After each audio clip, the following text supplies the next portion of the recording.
Honors Chemistry students, and welcome back to Mrs. Engel's in-home classroom. Today's topic is molecular formulas. Now, what we have worked with so far in Honors Chemistry is empirical formulas. Just to remind you that an empirical formula is the simplest whole number ratio of the elements. For every ionic compound, the empirical formula is the only formula that we use. But we have a category of compounds that are molecular, that exist in a non-whole number ratio and have what is called a molecular formula. The really cool thing about molecular formulas is that they can be simplified. And if you look at them, there is a category of compounds that share the same empirical formula, but have a variety of molecular formulas. Now, it was John Dalton, remember the father of the modern atomic theory, who first discovered this relationship. And it is one of our stoichiometric laws. It's the law of multiple proportions. Now, I know for us, it's kind of like, well, yeah, but you have to remember the time. At this time, we, meaning the people, the scientists, were just discovering the concept of atoms and compounds. So this idea was phenomenal. Let's look at the board. We have an empirical formula of CH. And if we look at the molecular mass or empirical molar mass, that is 13 grams per mole, 12 for carbon, 1 for hydrogen. Now here we have two different molecules, C2H2 and C6H6. If you add up their molar masses, C2H2 would be 26 and C6H6 would be 78. Now, how does this apply to John Dalton's law? Well, the law of multiple proportions said the ratio by mass is equal to the multiple or the same ratio you would have by subscripts. Let's apply this. 26 divided by 13 is 2.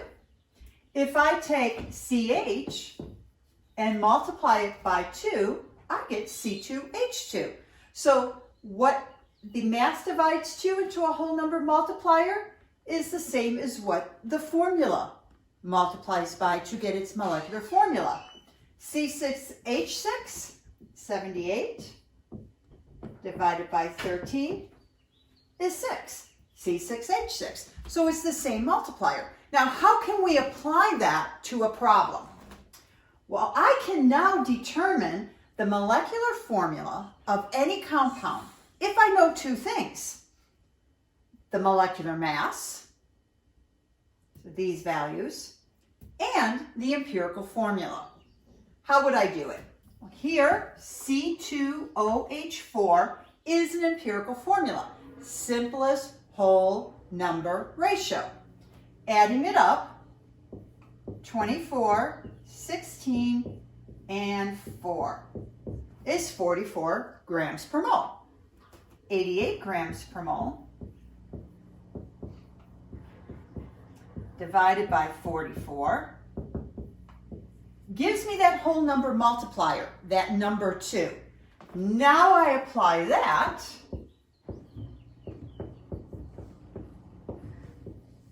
to my empirical formula. I multiply it through.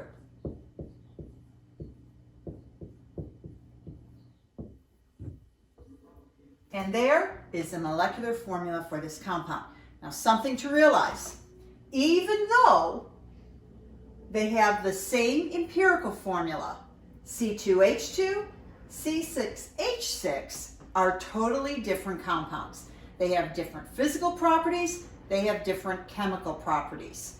They share an empirical formula, but they are different molecular formulas. Now, can a compound have the same molecular formula as another compound? Yes. In organic chemistry, you will find that. A good example is the fructose and sucrose. They might have the same molecular formula, but then they are structurally different from each other? And that is a topic for AP Chemistry. There will be a second video in this series on how to make a question a little bit more complex. Think about it, students. What could I do to change this problem? Until next time.